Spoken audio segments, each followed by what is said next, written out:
Hi, this is Ellen Brock, editor at Keytop Inc. This video is going to be about whether or not you need a beta reader. The question for me is less whether or not you need a beta reader and more what is the quality of the beta readers you have at your disposal. If you have the opportunity to have somebody read your book that is at a higher level than you, of course this is going to be really beneficial. The problem that I see with a lot of beta reading situations is that the beta reader is at the same level or even a lower level than the person they're beta reading for.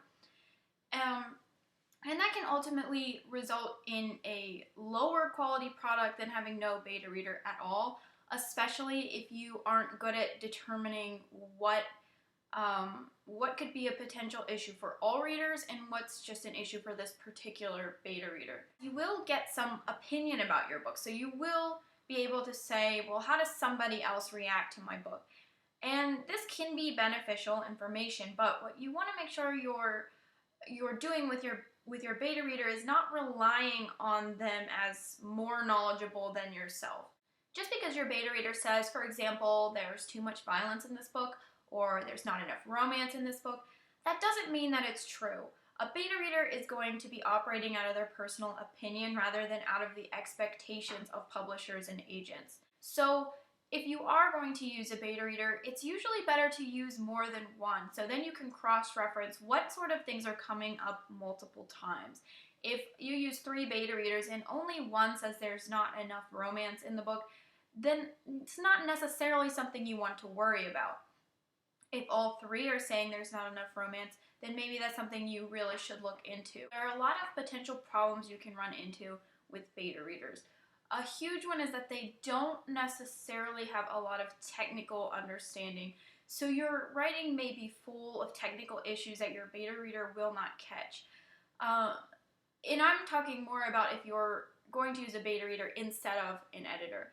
If you are going to use a beta reader before you use an editor, the technical issues aren't so much of a concern, but just make sure that you're not relying on a beta reader to catch technical problems with your writing. And I'm not talking about just spelling and grammar, but issues like point of view problems, head hopping, filtering, things that really only an editor is going to know really well, or an author who has gone through the editing process with a professional editor. So even if your beta reader is self-published, they haven't gone through that editing process, so they won't necessarily realize that those technical issues are present in your work or even their own work.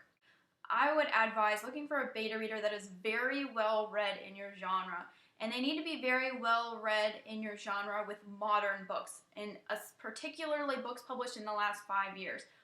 So, for example, if your beta reader loves romance novels, but all the romance novels were published in the 80s, they're probably not going to be very good at knowing what the current modern expectations are of romance. The last thing to keep in mind when utilizing a beta reader is that you're not paying them for their service. So they might be sort of skimming sections of your book, they might be reading it quickly, they may not be marking a lot of errors because they don't have the time to do it, or it's not worth it to them to do it. Another potential problem is if you are exchanging beta reads, the beta reader you get may be beta reading purely to get a beta read back from you.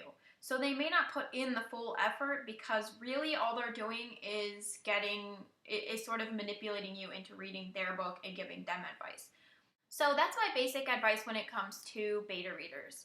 If you have any more questions or any topic ideas, anything you want me to make a video about, just send me an email. I'll put my email at the end of the video. And if you need any editing assistance or have any editing questions or questions about my service or any other editor's service, don't hesitate to contact me for that either. Thanks for watching.